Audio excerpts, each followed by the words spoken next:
Buenas, buenas, acá estamos en el Detrás de las Partituras con un episodio de entrevista. Hoy tenemos a Paulina Derbez. Bienvenida.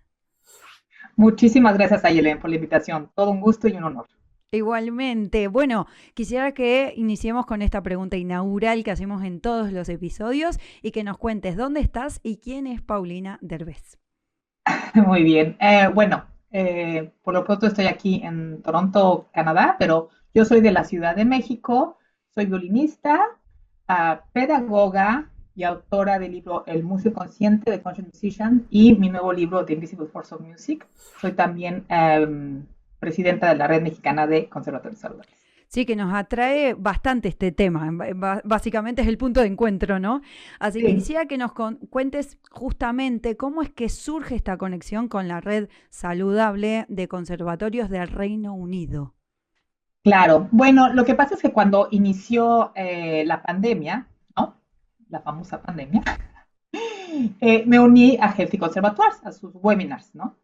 Y cuando voy, por ejemplo, cuando fui al primer webinar, dije, wow, existe esto en el mundo, una organización que habla sobre temas de salud mental, físico, emocional, del músico, del actor, del artista circense, ¿no? Y del bailarín, ¿no? Porque no solo se enfocan en música. Y esto está en todo el Reino Unido. Hay escuelas como el Royal College of Music de Londres, el Guildhall School of Music, que forman parte de esta organización, ¿no? Entonces, bueno, yo me uno a ellos y en 2022 les comento que voy a ir a dar una conferencia en México acerca de el músico consciente. Y entonces me dicen, bueno, queremos tener una junta contigo. Y en la junta me dicen, quisiéramos que tú fueras la presidenta de la organización hermana en México. Y ahí fue cuando inicié todo este proceso de establecer la Red Mexicana de Conservatorios Saludables. Tengo el gusto de tener un gran equipo. Bueno, la servidora es la presidenta, Cassandra Betacud es la vicepresidenta, tenemos a Felipe Bojorques, que lo conoces. Muy bien. Sí, a Felipe, él, es, que lo tuvimos acá en el Detrás de las Partituras también sí, haciéndole una él está entrevista. en difusión y bueno, es una persona maravillosa y apoya muchísimo. Y Ujú. bueno, en logística tenemos a Oxana. Entonces, sí, así fue como iniciamos en 2022 y en 2023 fue la inauguración. Qué bien, qué bien. Y entiendo, por supuesto, que la propuesta del Reino Unido, creo que el diferencial más grande también es porque tiene un bagaje de investigación muy grande a nivel de publicaciones científicas, de Sí, análisis, de investigaciones en general, de exacto. puestas de estadísticas, ¿no? Que esto es Sí, lo que necesitamos con sí, urgencia.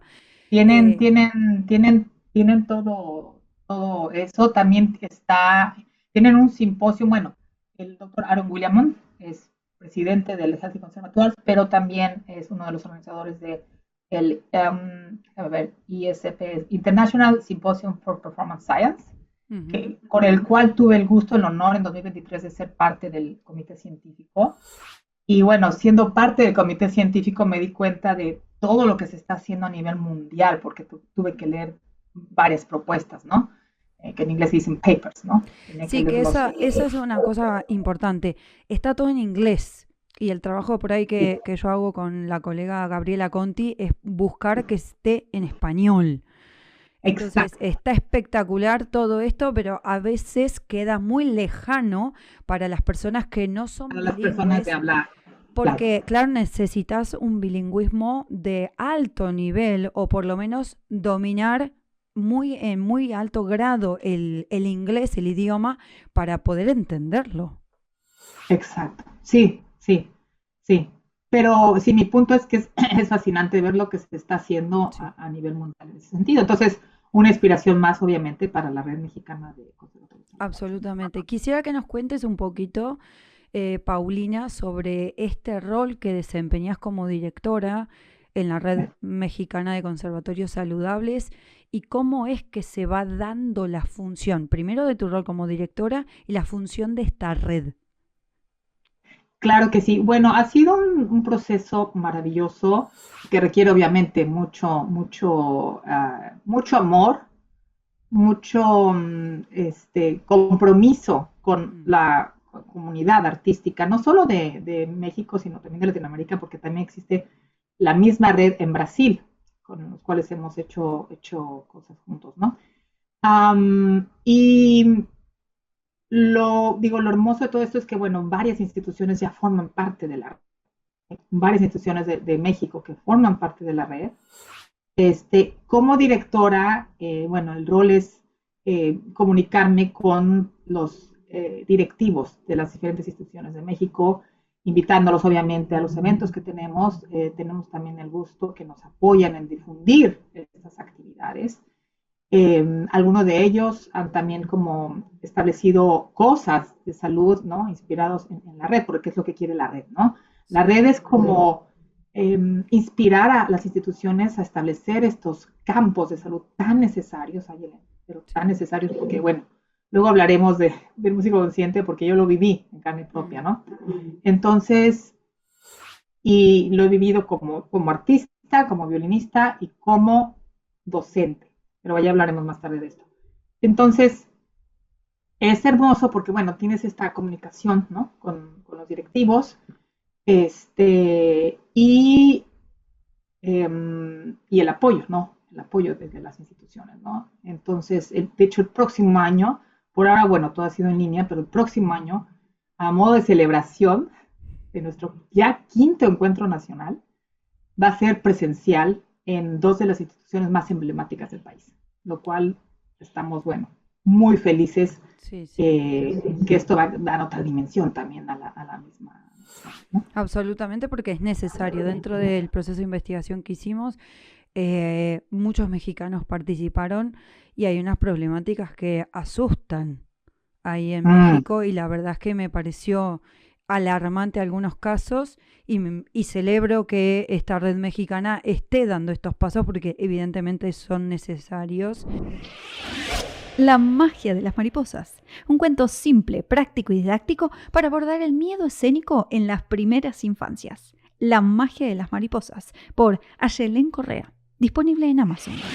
Quisiera que me cuentes un poquito cuál es la percepción, primero de los directivos, claramente, cuando uno se le acerca con estas propuestas, ¿son abiertos realmente a percibir y a abrir las puertas literalmente para que se hablen de estos temas o hay algún tipo de reticencia?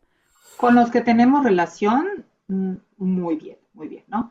Y bueno, la idea es que siga creciendo la red, ¿no? Obviamente son temas, hay en que pues va a haber instituciones que los toman, como las que forman parte de la red, ¿no? Mm. Que están abiertos a estos campos, que nos apoyan muchísimo, y va a haber a lo mejor otros que toman un poquito más de tiempo, porque es como romper un paradigma, ¿no? Estamos Mm. rompiendo paradigmas de cómo se ha enseñado la música en los últimos 200 años, la necesidad latente, que yo no creo que solamente en Latinoamérica, también en otras partes del Uf. mundo, Sí, porque acá también, ¿eh? platicando con una colega violinista de la Filarmónica de Berlín, me decía que también hicieron unas estadísticas, y estamos hablando de Suiza, de una escuela de música en Suiza de super nivel, y que también eran estadísticas de miedo en ese sentido, ¿no? Entonces es algo a nivel mundial, no solamente en América.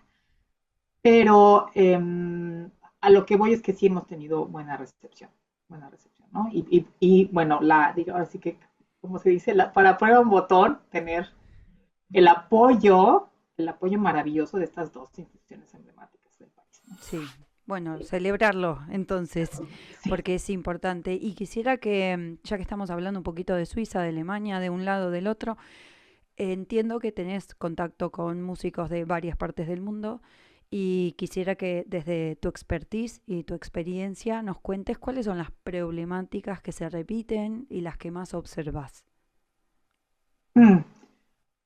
Yo creo que una de las problemáticas, que hablaremos más adelante también, de la metodología del músico consciente, una de las grandes problemáticas, Ayelen, es la metodología de estudio Ujú.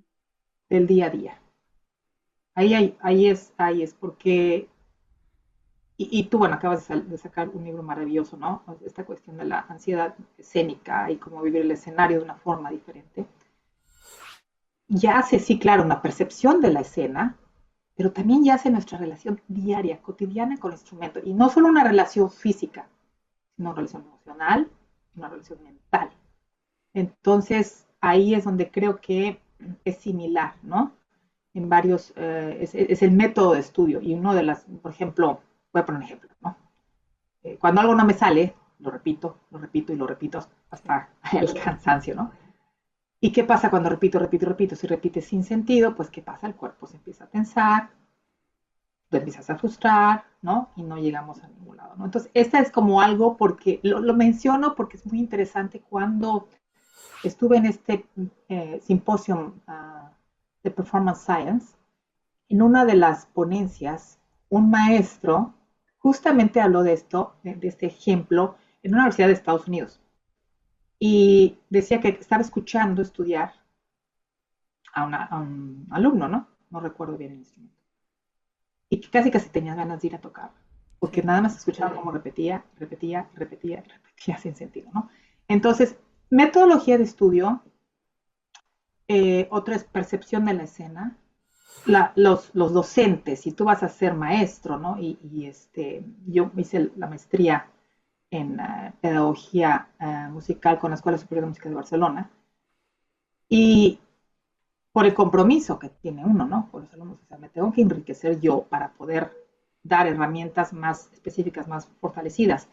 Entonces, si tú vas a ser maestro, por lo menos léete los principios básicos del conductismo, del socioconstructivismo, de la metacognición, para que tengas esas herramientas, ¿no? A la hora de estudiar, ¿no? Entonces, en la pedagogía hay mucho por hacer también, Sí, ¿no? Que es un tema delicado también, ¿verdad? muy, muy delicado. Creo que siempre les digo a los chicos, yo como profe, digo, de 10 veces que repetiste, si 8 te equivocaste, ¿qué aprendiste?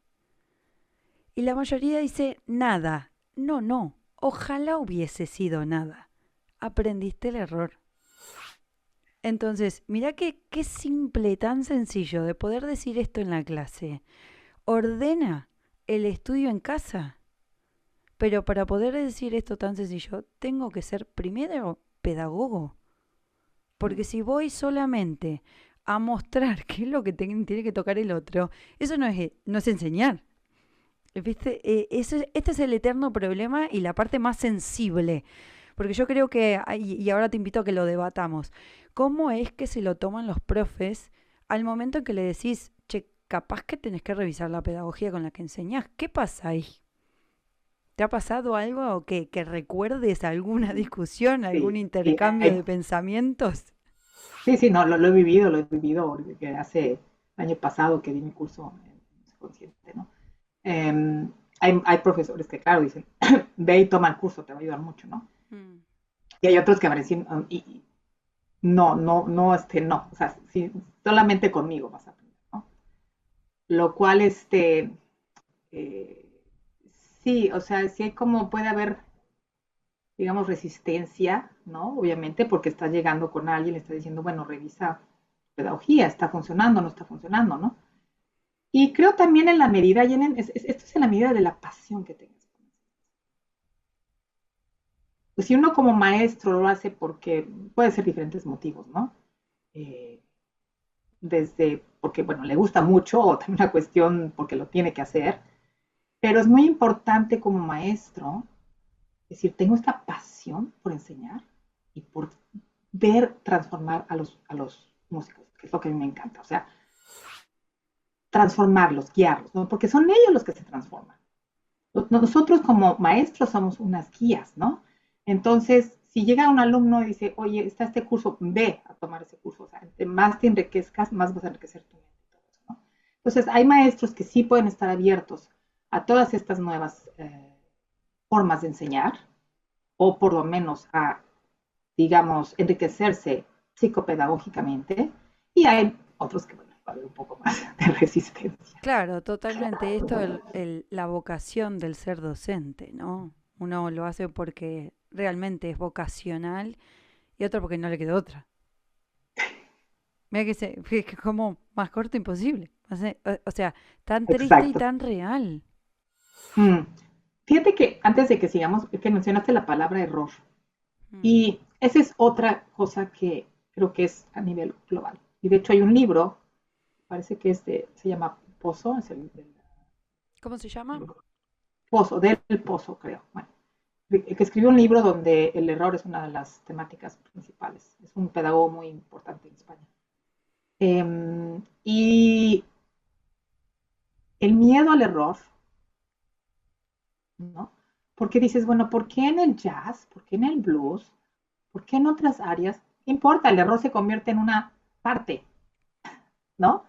Pero en la música clásica tenemos, y es hermoso, tenemos obviamente ese bagaje, ¿no? Ese bagaje de siglos, siglos y siglos de historia. Sí. Entonces ¿no?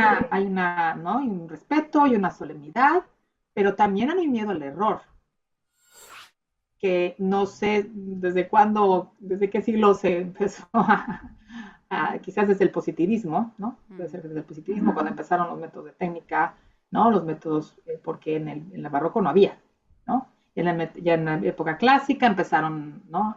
O en la época romántica, por ejemplo, en violín podría decir el método Kreutzer, que está bien, necesitamos técnica, ¿no? Pero este miedo al error. O sea, si te equivocas, es fatal. O sea, si te equivocas una nota, entonces, ya el miedo al error que crea tensión en el cuerpo, ¿no? Y no solo es miedo del alumno, es miedo del maestro también. Porque ¿qué pasa? El alumno tiene que dar un examen y tiene que demostrar qué tan bueno también es el maestro. Entonces Absolutamente. aquí son dos campos. El miedo al error del alumno, que quiere sacar una buena nota, aunque se sienta súper nervioso, porque yo lo viví con mis alumnos, como tuvimos que transformar todas estas cuestiones antes de salir a los exámenes. Y el miedo del maestro a ser juzgado, porque, ay, mira, tu alumno, pues, no estuvo perfecto. Cuando la música no se trata de perfección, la música se trata de transformación, ¿no?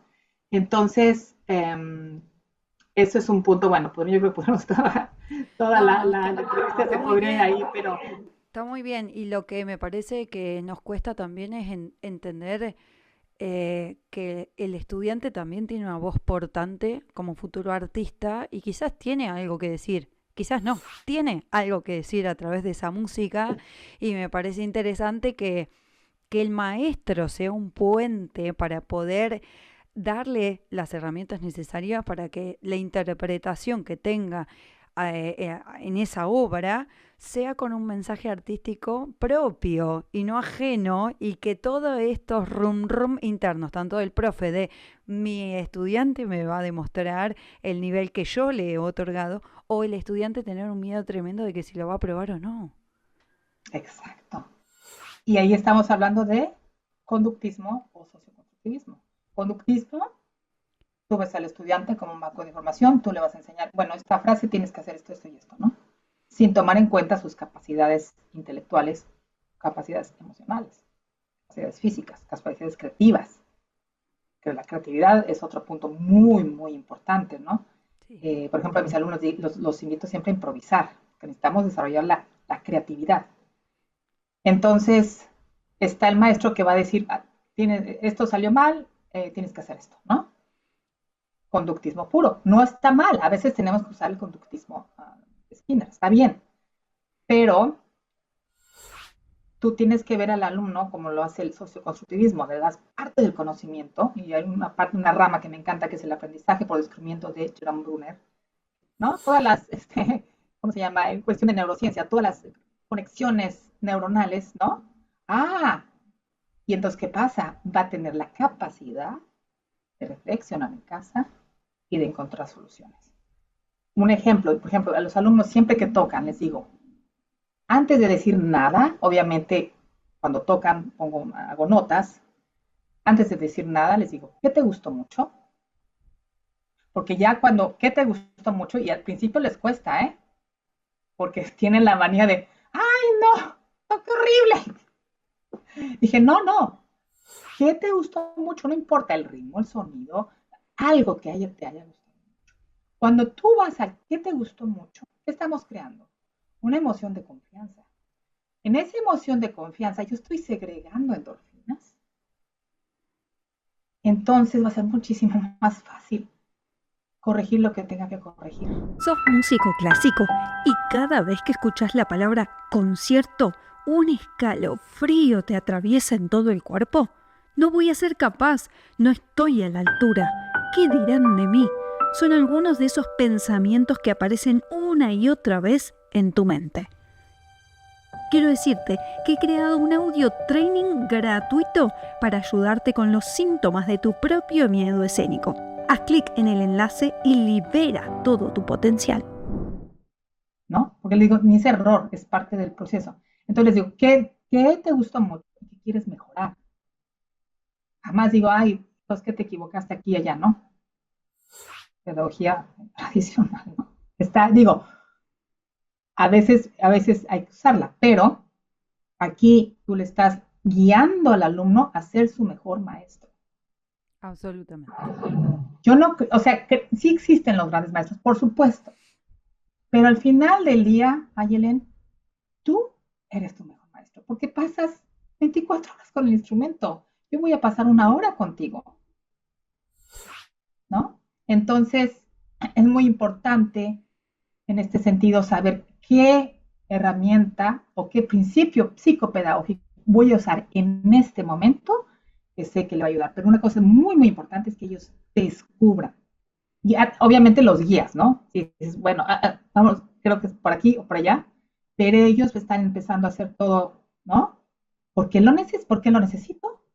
Porque cuando yo estoy solo, en vez de estar repitiendo sin ningún sentido, ¿no? Y esto es parte de la metodología del músico consciente, yo toco, ¿qué me gustó? ¿Qué quiero mejorar? En el que quiero mejorar, yo voy a mi campo mental y me imagino cómo es tocar con esa, cómo es tocar con esa mejora, ¿no? ¿Qué significa? Y a nivel sensorial, a nivel físico, ¿no? Como por ejemplo cambio de posición, lo imagino por lo menos 3 veces y luego lo toco, ¿no? Entonces es un proceso totalmente diferente, ¿no? Sí, me hiciste acordar a afilar el hacha, en vez de estar dándole y dándole y dándole 3 horas, ¿a qué dedicarías tu tiempo si solo tenés 3 horas para derribar un árbol? Uno le da y le da y le da hasta que se cae durante las 3 horas, otros dedican el tiempo para afilar el hacha y darle un machazo en la primera. Y es un poco eso. O sea, si Sí, voy a repetir como un loro, o voy a pensar, voy a parar, voy a analizar, pero es como estás diciendo, si el profe no me lo enseña, ¿de dónde lo voy a sacar? exacto, ¿no? Y hay, digo, creo que hay músicos de alto nivel que usan, ¿no? Como Joshua Bell, por ejemplo, usa Mm. esta metodología que se llama el ensayo motriz visual, ¿no? Eh, Quizás el momento también para que comparta esto. ¿Cómo llegué a esto, al músico consciente? Fue justamente esta experiencia personal, ¿no? Yo inicié el violín, tenía 7 años, ¿no? En una academia, una academia japonesa en México.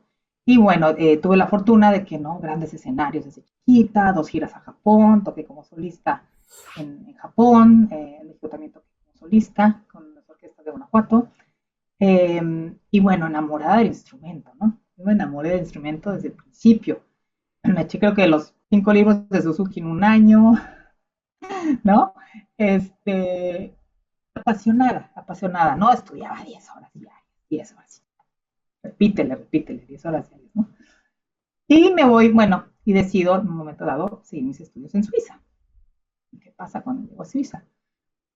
Los primeros 6 meses, ¿no? Eh, Todo muy bien, pura técnica, nada de obra musical. Se dedicó el maestro a la pura técnica. Después de ese periodo me da una obra musical. Y ahí en que digo, es que no sé cómo estudiar. O sea, no es posible después de, ¿no? Y era un periodo, bueno, había fallecido apenas mi padre, o sea, era un periodo, digamos, emocionalmente no era un periodo fácil, ¿no? Es un país nuevo, apenas la muerte de mi papá, y todo esto se juntó de que empecé a tener miedo a tocar, miedo a las clases, porque eran tipo masterclasses, mi maestro. Y este era del maestro que te decía, si tocas así ni regresas la próxima vez. No le dices así al alumno, si tocas así ni regreso la próxima vez, ¿no? Pues, no, pues sí, ¿no? O sea, que me decía todo lo que estaba mal, pero no me decía cómo resolverlo.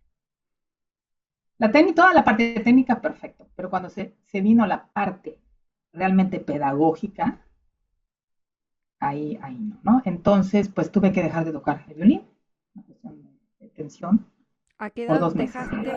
De tocar el violín un par de meses, ¿qué edad tenía? Hmm, 20, 21. Hace ya algunas primaveras. sí, Entonces un día estaba yo pensando, ¿no? Bueno, ¿por qué? ¿Por qué si amo la música me está pasando esto, ¿no? hmm, Y como lo llamo un momento de epifanía, me llegó el siguiente pensamiento, todo está en tu mente. Y oye, le encerré los ojos y me vi a mí misma tocando tensa.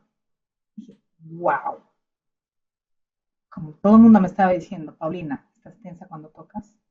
¿Qué pasó?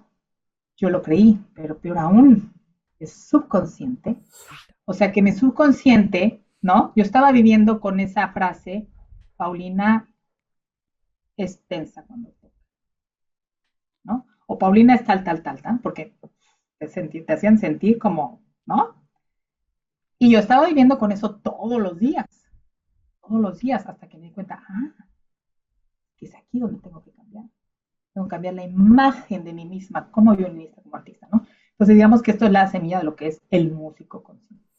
me encanta, me encanta. Ahora lo vamos a retomar, así lo Sí, desarrollás. Pero me parece que esta pregunta está súper asociada a esto que nos vinculamos y que el exterior, el interior y cómo unimos esa información entre lo que traemos internamente nosotros y lo que nos trae, nos da todo el entorno que nos rodea.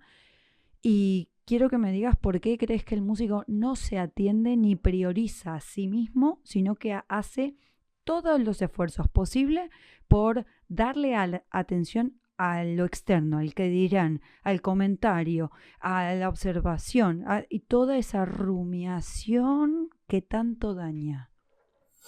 yo creo que es más profundo que solo en la música. Yo creo que estamos hablando de cómo creciste, cómo fue tu campo familiar, Ujú, ¿no? Entonces, y es una cuestión humana, ¿verdad? Queremos siempre como complacer al otro. Quiero complacer al maestro, ¿no? Y en el querer complacer, como dices, pues me desgasto. Quiero ujú, quedar bien. ¿O qué van a pensar? ¿O va a estar tal sinodal? ¿Qué va a pensar del sinodal? Porque no se lleva bien con mi otra maestra. Muchos factores, ¿no? ¿Y qué pasa? Todos esos factores me alejan de mi verdadera esencia como artista, ¿no? Entonces, creo que es una, digamos, algo muy complejo, muy complejo, porque es como que al querer complacer a todo el mundo, voy a tocar porque voy a complacer, ¿no? De hecho, en el libro de música consciente siempre pregunto, por qué tocas tu instrumento? Acuérdate, ¿no? ¿Cuál fue la primera? ¡Ay! Que adoro, ¿no? ¿Y a dónde se fue ese adoro? ¿Quién sabe a dónde?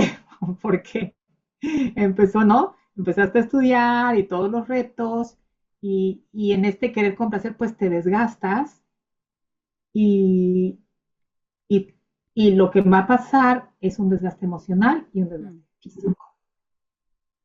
Desgaste físico también, ¿no? Entonces, es muy importante ser como honesto con uno mismo y parar por un momento y decir, ¿qué estoy haciendo? ¿Hacia dónde voy? ¿Por qué estoy haciendo esto? ¿No? ujú, Eh, ¿Cuáles son mis metas? ¿No? Y entonces, este proceso de, como dices, un proceso interno, porque es a partir del proceso interno que vamos a sanar la relación con la música, empiezan a cambiar las cosas. Y lo he visto, bueno, lo he visto con mis alumnos, ¿no? Entonces, es algo complejo porque estamos hablando nuevamente de cómo se enseña la música, cómo se ha enseñado la música, cómo tendría que cambiar también eso, ¿verdad? sí. Porque obviamente los exámenes, ¿no?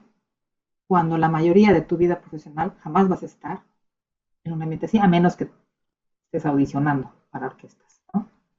creo que de las Y únicas que cosas a nivel depende también el profesional. país, la zona, el contexto. Hay países que necesitas audiciones para todo, básicamente. Respirás una audición, respirás otra audición, Sí. respirás y ya sabés que prácticamente, por ejemplo, no sé, una presentación acá para cubrir un puesto docente. Mirá, vos mirás los números de la cantidad de docentes que se van a presentar y la cantidad de aulas o posibilidades que tenés de puestos, vos tenés un alto porcentaje que no vas a quedar. Ahora, Mm, ¿podés dedicarle el tiempo igual? ¿Podés presentarte igual? Sí, por supuesto, pero uno tiene que ser honesto con los números. Los números son los números. Si vos tenés una tasa de natalidad bajísima en el país, es una obviedad que las escuelas van a empezar a cerrar. Y eso mm. tiene que ser uno consciente también. Entonces, o se mete ahí en la jaula con 11.000 varas y dar los ojos y la vida para poder quedar, o elegir otra opción un poco más sana. Exacto. Sí, tienes que hacer un estudio sociocultural, ¿no? Claro, sí, sí, absolutamente. Y esto creo que mirando un poquito y levantando la cabeza, mirando al mundo, esto es lo que se vive en Europa. En general, son dos plazas y tenés atrás 2.000 personas presentándose. Claro, el nivel Mm, de sufrimiento es exponencial, porque mm. vos tenés un miedo a quedarte sin trabajo y no tener la plaza, que claro, cuando te vas a presentar, vos decís, uy, y encima voy a competir con fulanito. Aprovecho esta pausa para contarte que si sos músico académico y los temblores, la sudoración y todos esos pensamientos rumiantes te impiden compartir con el mundo ese gran nivel que tenés, te cuento que el programa Lidera tu escenario emocional te ayudará a integrar gestión emocional, la visión artística y el liderazgo escénico del intérprete. Mentalidad, estrategia y acción para que logres compartir con el mundo ese nivel musical que sabes que llevas dentro. Más información en ayeldencorrea.com. Y acá quisiera que hablemos un poquito de que entendemos que las dos vemos patrones que nacen de señales físicas, emocionales y mentales. Pero evidentemente somos dos personas y dos profesionales diferentes.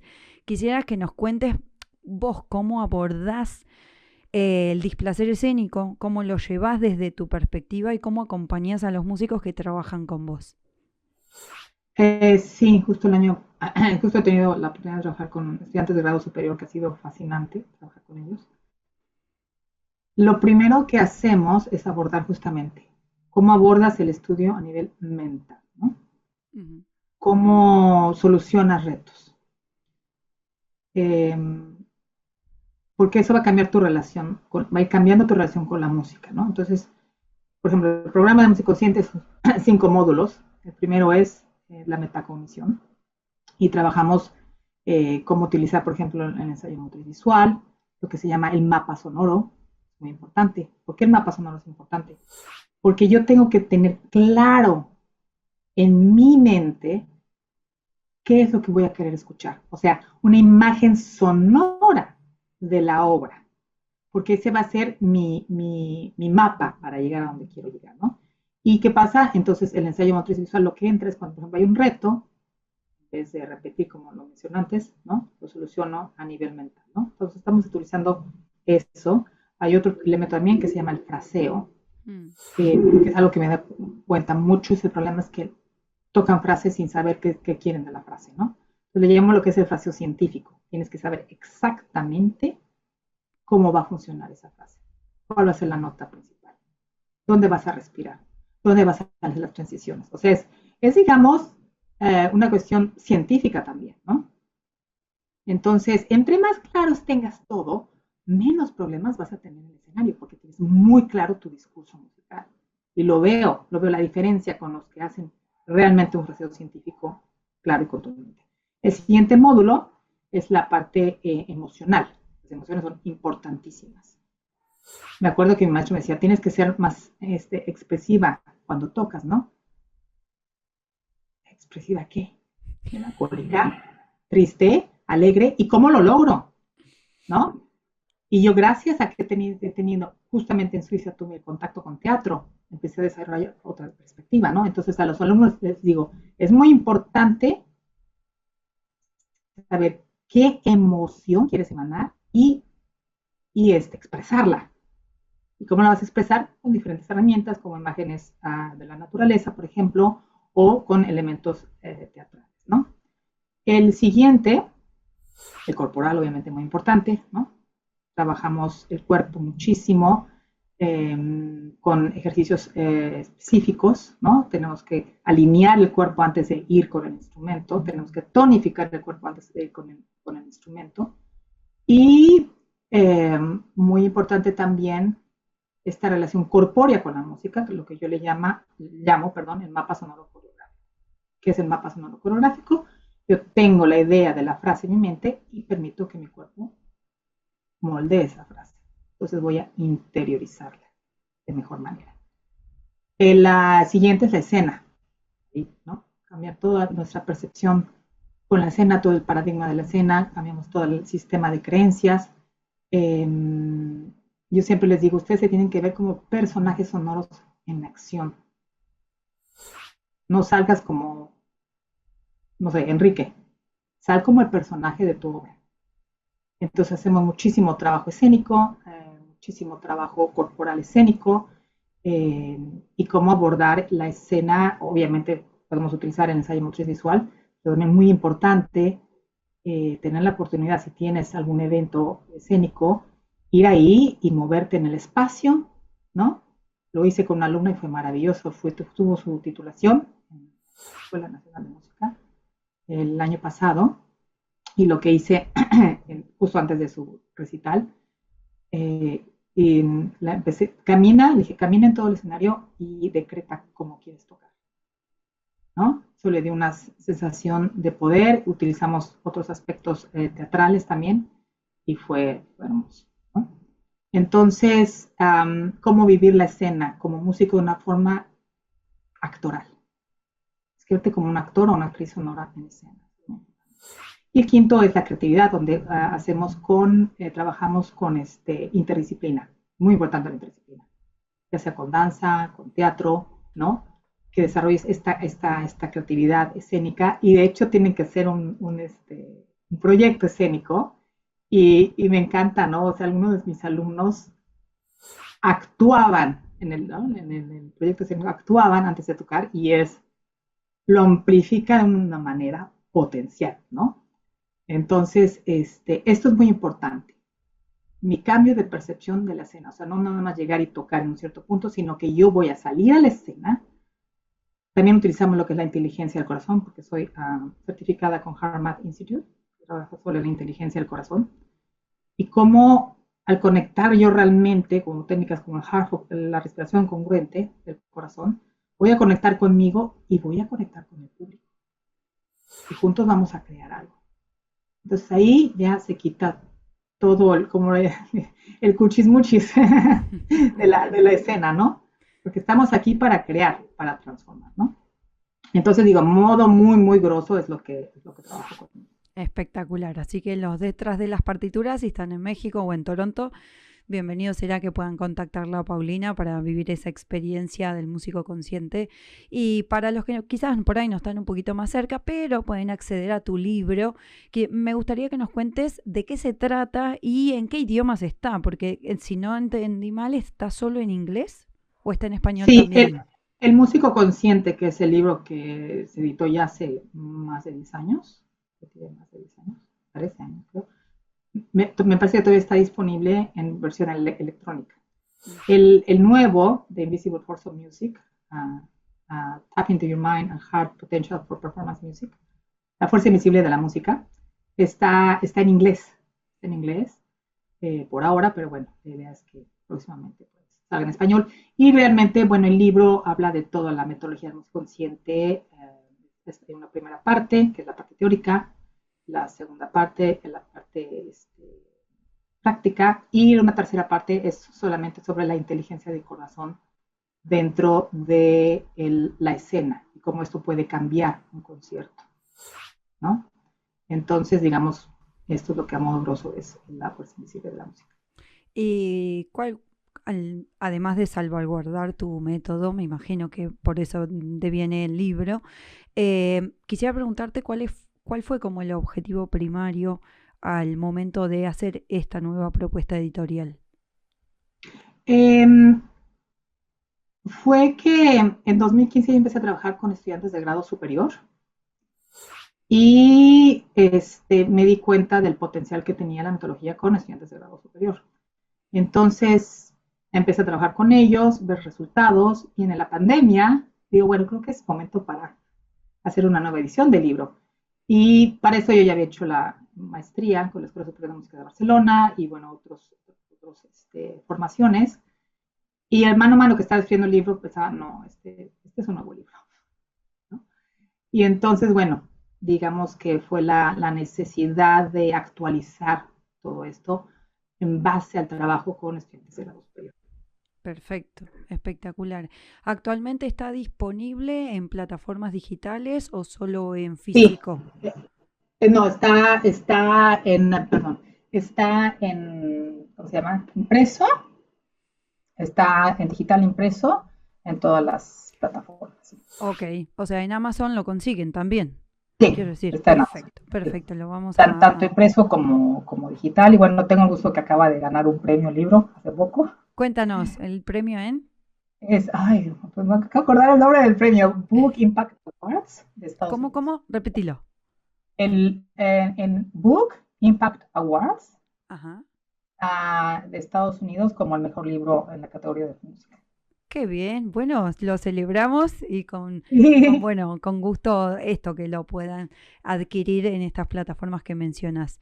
Vamos a cerrar, estamos llegando al final de la entrevista, estamos muy contentos, muchas gracias por esta entrevista maravillosa, Paulina, y a vos del otro lado por quedarte hasta acá. Y para cerrar, quisieras que les digas, le hables a los músicos que nos están escuchando en el podcast, ¿qué les dirías o les sugerirías al respecto para mantener esa propia conciencia encendida? Muy buena pregunta. Yo creo que lo que haría es, es algo que hago, por ejemplo, con los alumnos, y se llama transformación profunda, ¿no?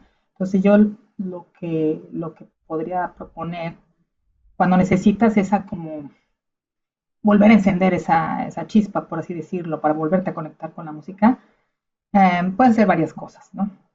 Una, puedes hacer esta actividad, ¿no? Tienes una hoja blanca, una línea en medio, del lado izquierdo escribes cómo te ves como artista, tanto física como emocional, como mentalmente, técnicamente, musicalmente, con lujo de detalle, ¿no? Y en el otro, cómo te quieres sentir como artista, cómo me quiero ver, cómo me quiero sentir, qué quiero expresar, ¿no? Y entonces es muy interesante lo que sale, ¿verdad? Porque sale todo lo que cómo te percibes. Como te percibes es como vas a crearte. Entonces, primero tenemos que, digamos, limpiar esa parte y luego les digo, ok, ya tienes aquí tu nuevo paradigma, te vas a enfocar ahora solo en tu nuevo paradigma. Es más, a veces les digo, escoge una característica y como mantra todo el día, como mantra, ¿no? Porque vas a crear esa nueva realidad. Entonces, eso es muy importante. Otra cosa es, yo siempre digo, ve a una obra de teatro, ve a un museo, enriquecete de otras disciplinas porque eso te va a dar también, te va a nutrir artísticamente, ¿no? Y luego también otra vez, escuchar música. Estos días estoy escuchando mucho a Bach, ¿no? Y escuchar música, y puedes simplemente escuchar música, poner tus manos aquí, hacer lo que es la respiración congruente del corazón, y ver qué pasa. O sea, escucho música y me siento en paz, me siento relajado, ¿no? Entonces empiezo a crear una relación diferente con la música, ¿no? Tenemos que transformar esa relación de tensión, de estrés, por otra relación de bienestar y de transformación. Entonces, estos pueden ser como muy enriquecedores cuando hay momentos que necesitamos como, ¿no? Y que todo el mundo lo viven estudiantes, profesores, profesionales, todo el mundo, ¿no? Necesitamos como en inglés se dice, boost of energy, ¿no? Entonces, podemos utilizar todas estas herramientas, ¿no? Pero muy importante, sí, como cambiar esa relación con la música clásica, ¿no? Simplemente acostarte, escuchar respiración congruente y ver qué pasa con tu cuerpo. Te vas a sorprender. Hermoso. ¿Qué pasa con tu humor? Te vas a sorprender. Entonces, quiero crear esto en el momento de tocar un instrumento. Genial, Pau. Para los que te quieran contactar, ¿a través de qué lugares pueden acceder? Pueden ir a mi página web, www.paulinaderbez.com. En Instagram estoy como Paulina Derbez y en Facebook como Paulina Derbez y también en YouTube como Paulina Derbez. Muy original. Todo como Paulina Derbez. Genial. Bueno, muchísimas gracias, Paulina Derbez, por estar acá en el Detrás de las Partituras. Gracias a vos porque estuviste hasta el final. Si te gustó, como siempre te digo, compartí, que es y haces bien para todos, ayudando a divulgar esta información. Muchas gracias y hasta la próxima. Te cuento que me encontrás en ayelencorrea.com. Ahí vas a descubrir cada uno de los espacios que creé exclusivamente para vos. ¡Hasta la próxima!